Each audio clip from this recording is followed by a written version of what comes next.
Hello বন্ধুরা, আপনারা কেমন আছেন? আশা করি খুব ভালো আছেন। আজকে আবারও একটি মাশরুমের রেসিপি নিয়ে আসলাম।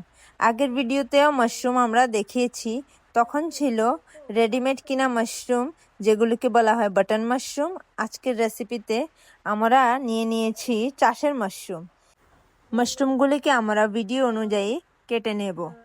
আপনারা চাইলে আরও ছোট ছোট পিস করেও কেটে নিতে পারবেন। আমরা যে সকল মশলা নিয়ে নেব সেগুলি হচ্ছে কাঁচা লঙ্কা, রসুন, শুকনো লঙ্কা, আদা, গোটা ধনে ও গোটা জিরে। সব মশলাগুলিকে একসাথে মিক্সিং জারে পেস্ট করে নেব। পেস্ট রেডি হওয়ার পর আমরা গ্যাস অন করে গ্যাসে একটি কড়াই বসিয়ে দেব। কড়াইতে 1 গ্লাস জল আমরা ফুটিয়ে নেব কিছুক্ষণের জন্য। ফুটিয়ে নেওয়ার পর ওই জলে আমরা কাটা মাশরুমগুলিকে দিয়ে একটু নেড়ে চেড়ে আবার ছেঁকে ছেঁকে জল ছাড়িয়ে একটি পাত্রে নামিয়ে নেব। মনে রাখতে হবে মাশরুমগুলিকে বেশিক্ষণ গরম জলে রাখা যাবে না।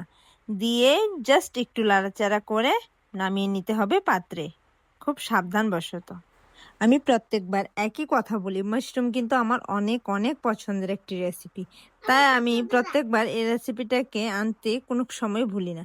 এখন আমরা একটি গ্যাসে কড়াই তাতিয়ে নেব এবং তাতে সামান্য তেল দিয়ে ওই তেলটাকে গরম করে নেব এবং আগে থেকে টুমটুম করে কেটে রাখা কিছু আলুর টুকরো ওই তেলে দিয়ে হলুদ আর লবণ দিয়ে নেড়ে চেড়ে ভালো করে ঢাকনা দিয়ে দেব। কিছুক্ষণ পর ঢাকনা উঠিয়ে দেখব আলুগুলি হয়েছে কিনা। ভাজা হয়ে যাওয়ার পর আলুগুলিকে একটি পাত্রে তেল ছাড়িয়ে নামিয়ে নেব।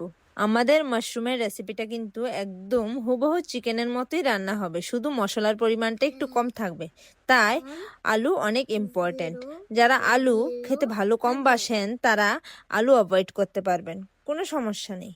এবার আমরা কড়াইতে যে তেল ছিল সে তেলের উপর আরও সামান্য কিছু তেল অ্যাড করে ওই তেলে তেজপাতা, দারচিনি, এলাচ দিয়ে নাড়াচাড়া দিয়ে নেব। তারপর দিয়ে দেব থেতলানো রসুন ও কুচানো পেঁয়াজ।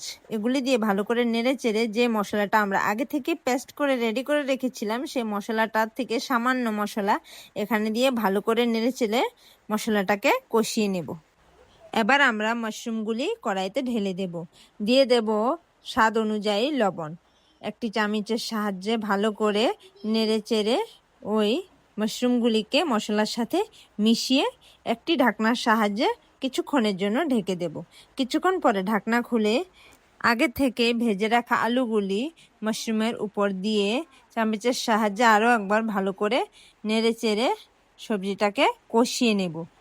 আমরা আগে থেকে সামান্য জল ফুটিয়ে রেখেছিলাম। এখন আমরা সবজি কষানো হয়ে গেলে এই সবজির উপর দিয়ে ফুটানো জলটা ঢেলে দিয়ে চামচের সাহায্যে আরও একবার নাড়াচাড়া দিয়ে নেব। যখন দেখবেন তরকারি হয়ে এসেছে তখন একটি পাত্রে তরকারিটাকে ঢেলে নেবেন। বাস, আমাদের মাশরুম একেবারে রেডি হয়ে গিয়েছে। দেখতে যেরকম, খেতেও সেরকম বেশ। যারা যারা আমার ভিডিও সম্পূর্ণ দেখেছেন তাদেরকে অসংখ্য অসংখ্য ধন্যবাদ। আর হ্যাঁ, ভিডিওর শেষে সাবস্ক্রাইব করতে ভুলবেন না।